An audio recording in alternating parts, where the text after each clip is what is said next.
Hi, me again with Corel Tips and Tricks. I just made two parts of this unique Christmas ornament, I'm going to call it.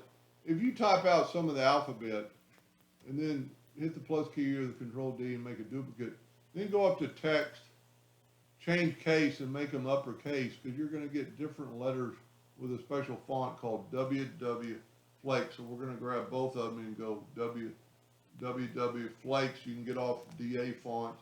Then you have, and you can see the difference in the fonts. Then pick out one you like and make sure it's pretty clear. And let's say I'm going to use this one right here. It's not perfect, but it's good enough. Click on it, go up to object. Well, actually, we probably have to select it all and break it apart with Control K. Then you have individual flakes, and we can take that one. And I'm going to get rid of them. You probably wouldn't want to, so you can look at them. Let's make it a little bit larger by stretching it out. Let's left click, right click, and make sure it's a hairline, and it's still a font.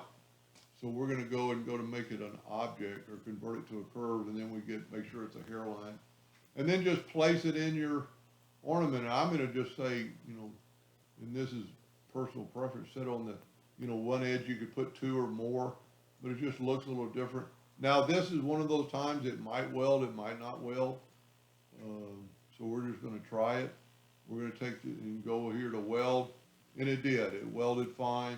I always take the Smart Fill tool and fill it in just to kind of see what it would look like. A little bit different, but you could take different snowflakes, and move them around different sizes.